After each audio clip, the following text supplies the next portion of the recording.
Do you want me to be honest or just speak, political correctness here? But I choose to be honest with you. I choose to be honest with you. And for me to be honest with you, I have to go back a little bit.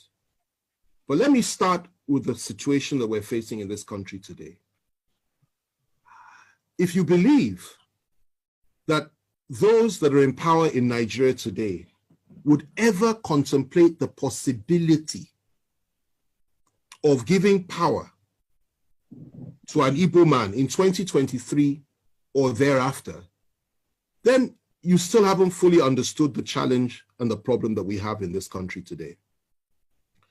You need to understand that the mindset of some of these people, not all, some, but those that Buhari represents, that is his own clique within the Fulani ruling class, not all Fulanis, but his own clique, who are in power today.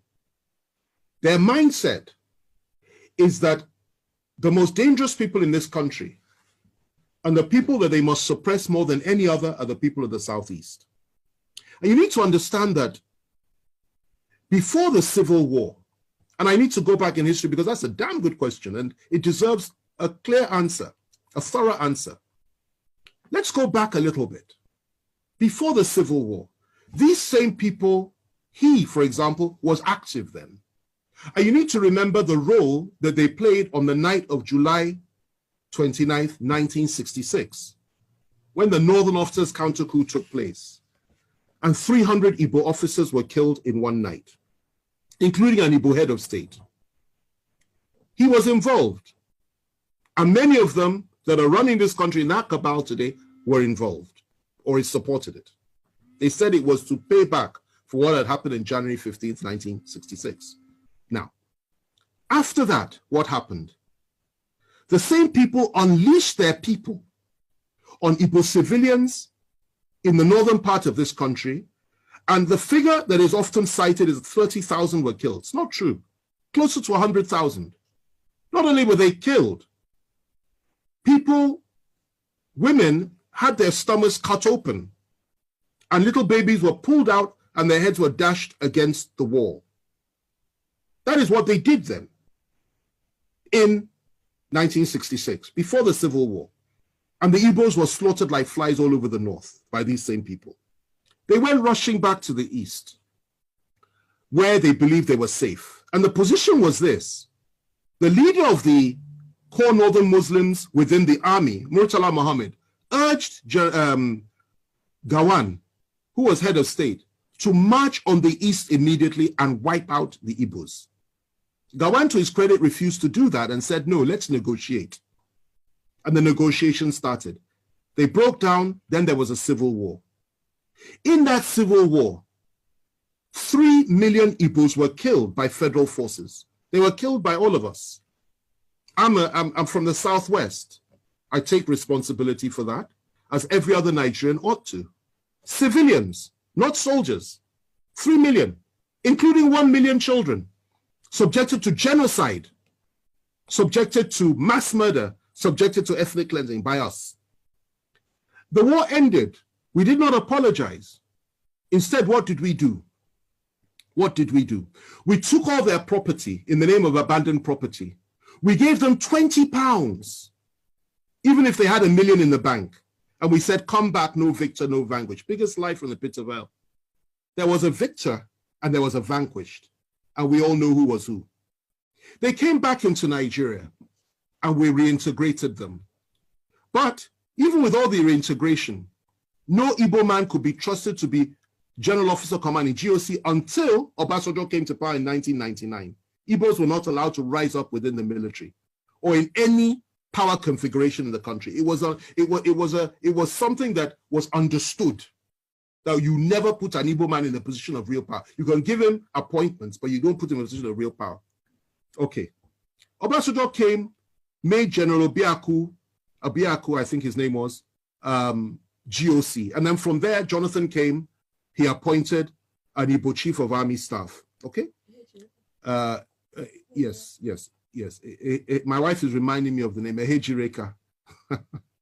You know, he appointed an Igbo chief of army staff. Okay? And we thought things would go on that way. There would be a reintegration of the Igbos. And Obasanjo integrated many Igbos, people like Obi Ezekwesili and Uba, so many came in and playing key roles, key positions. We thought things would get better.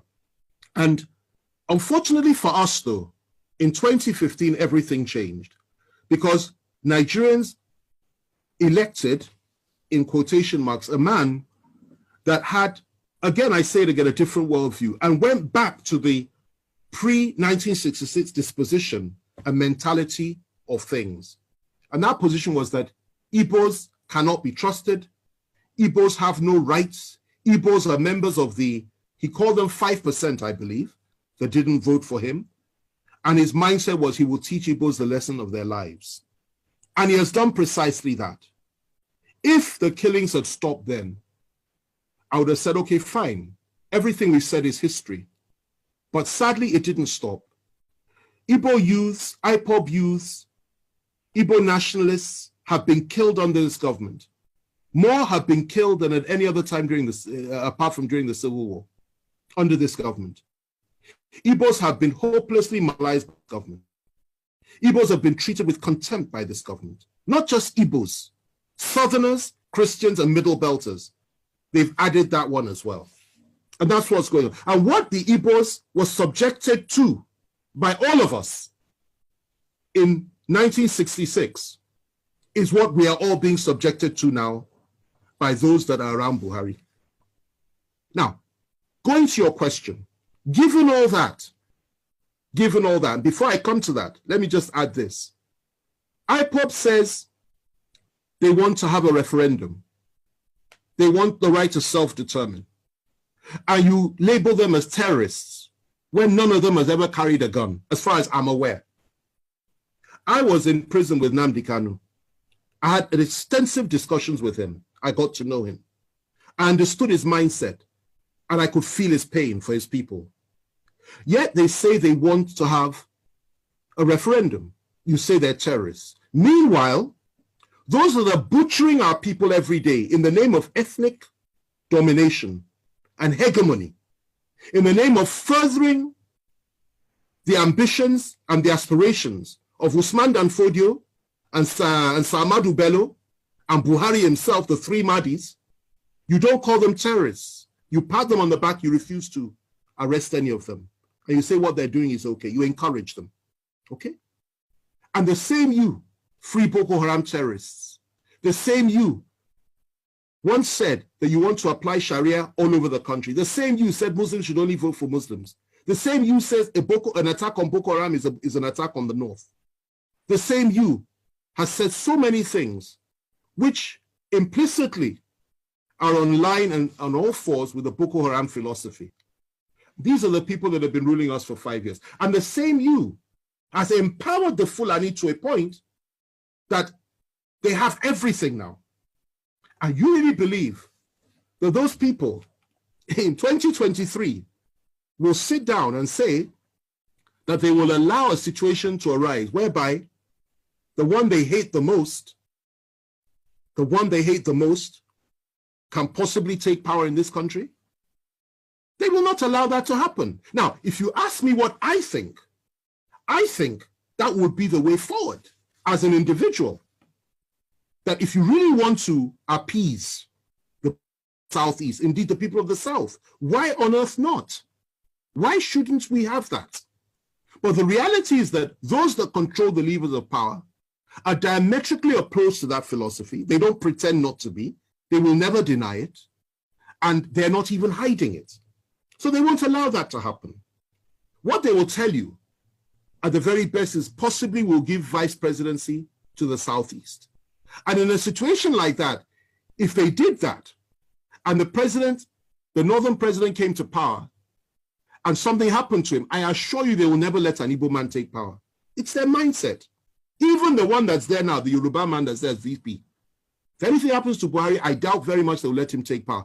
The position that they have adopted is that power must remain in the north, in perpetuity for as long as possible. And they have rationalized it over and over again. So that's the situation that we're in. But left to me, two things. The first thing is this. That would go a long way to heal the wounds of the past, an apology for what we did to the Southeasterners and to the Igbos during the Civil War. Secondly, proper compensation and reparations for what we did to them. Thirdly, to now openly come forward and say, let an Igbo man be president of Nigeria, because they've never had an elected Igbo, we've never had an Igbo man leading us with power. Let it happen. That is what I would suggest. That's the first one. The other one is this. If it is, you know, you can't do that. And if it is that the time for that has passed, because many Igbos will tell you, particularly those that share the philosophy of people like Nnamdi Kanu and even Masop philosophy, they will tell you they're not interested in that anymore.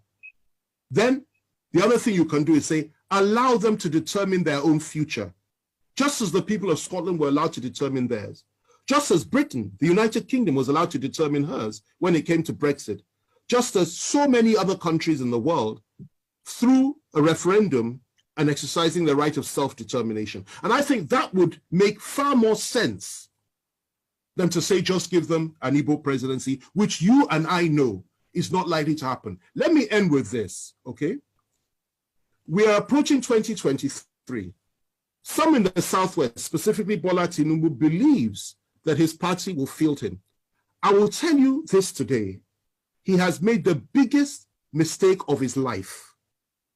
They will not support him. Their position is to keep the presidency in the North. And even if he manages to clinch the nomination for the APC, they will now shift their support to another party that will field a Northern candidate. Mark what I'm telling you today, because I've been right 9 times out of 10 when it comes to these predictions. I've been right. And I'm telling you, I'll be proved right again. That is the mess that we're in this country. So your aspirations are legitimate. You have every right to have an Igbo president. It will be a good thing for this country, for the people of the East, and indeed for the people of Africa. But those that believe they own Nigeria will not allow it, they will not accept it, and they will not create a level playing field for it. And that's the reality. My wonderful people, thank you so much for watching this video together with me. I appreciate your massive support in this channel. Like I said before, if it is your first time of stopping by or coming across my YouTube channel, you are welcome. Now that we have finished watching this video together, you saw me sitting there watching it together with you. I appreciate you. Let's go to the comment section to talk about it. If it is your first time, subscribe, put on your notification bell. That notification bell is very, very important because it will enable you to know when I upload a new video. I will meet you guys again in my next video. I appreciate your massive support. Remain blessed. Bye-bye.